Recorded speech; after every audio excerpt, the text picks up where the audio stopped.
Саламатсызбы, урматтуу көрүүчү. Сиздин кызматта Кайрат Кенжебаев.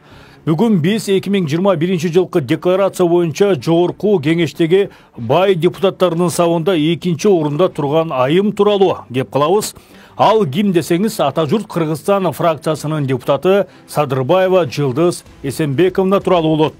Декларатор Политмир KG сайтынан алынган маалымат боюнча депутат 2021 жылы 105 миллион сом киреше тапкан. Алдыда биз анын депутат болсо да азыркы учурда ээлик кылган компанияларын, байлыктарын, атактуу туугандарын кенен айтып беребиз. Биз менен бирге болуңуздар.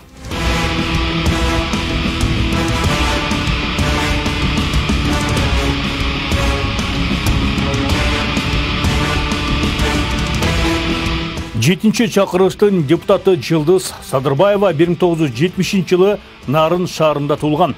Билими жогорку Павлов атындагы Санкт-Петербург медициналык институтун жалпы медицина адистиги боюнча бүтүргөн. 2021 жылы жогорку кеңештин депутаты болуп шайланган. Депутат болгонго чейин дары-дармек саткан Фармамир ишканасын иштетип келген. Барыбызга маалым болгондой, Фармамир фирмасы өлкөдөгү ири компаниялардын катарын толуктайт.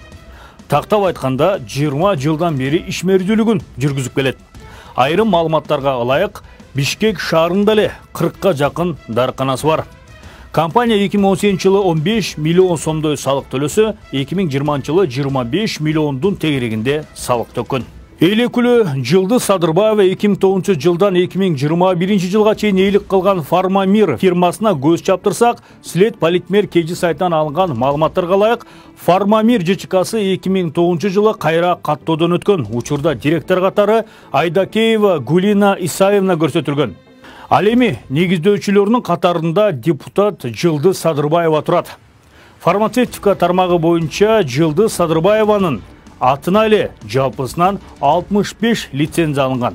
Жылдыз Садырбаеванын жолдошу Акжолтоев Нурбек Жапыкеевич ал өлкөгө дары-дармекти импорттогон ири Элияй ЖЧКсына ээлик кылат.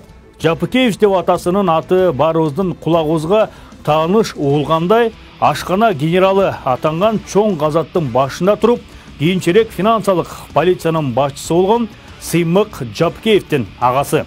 След KG порталынан алынган маалыматтар боюнча Нурбек Акжолтоевга бир канча фирмалар катталган.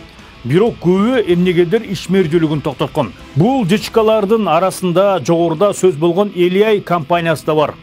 Директор катары Маматахунов Акжол Суранович көрсөтүлгөн. Бирок Акжол Маматахунов фирманын директору болуп 2022 жылдын 28 июнунда дайындалган.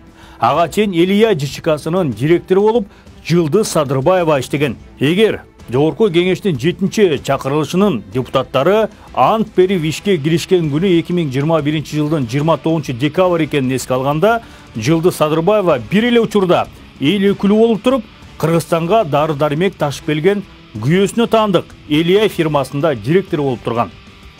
Кыргыз Республикасынын жогорку кеңешинин депутатынын статусу жөнүндө мыйзамдын 5-чи беренесинин 1-чи бөлүгүнө ылайык, жогорку кеңештин депутаты бир эле учурда башка мамлекеттик же муниципалдык кызматта тура албайт, ишкердик ишти жүзөгө ашыра албайт, коммерциялык уюмдун жетекчи органынын же байкоочу кеңешинин курамына кире албайт деп кашкайып жазылып турат. Ал эми 6-чы беренеге ылайык депутат негизги ишинен сырткары илимий, педагогикалык жана башка чыгармачылык иш жүргүзө алат. Биздин каарман Жылдыз Садырбаева Кыргыз Республикасынын жогорку кеңешинин депутатынын статусу жөнүндө мыйзамды одоно бузган. Интернет айдыңында Жылдыз Садырбаеванын депутаттык ишмердүүлүгү тууралуу маалымат жокко эсе. Анын 2 жыл аралыгында карапайым калктын көйгөйүн көтөрүп чыкканын же мыйзам долбоорун сунуштаганын көрө да таба алган жокпуз. Байлыгы боюнча сап башында болгон депутат айым батынып, ооз ачпаган жагынан да сап башында көрүнөт. Ач бала менен ток бала ойнобойт демекчи, социалдык саясат боюнча комитеттин мүчөсү болгон депутат Жылдыз Садырбаева көбүрөөк карапайым калктын жагдайына көңүл буруп койсо, анткени көйгөй деген жаштан көп. Урматтуу көрүүчүлөр, бүгүн биз жогорку кеңештин депутаты Жылдыз Садырбаеванын компаниялары кирешелери тууралуу кеп калдык. Көрүшкөнчө аман болуңуздар.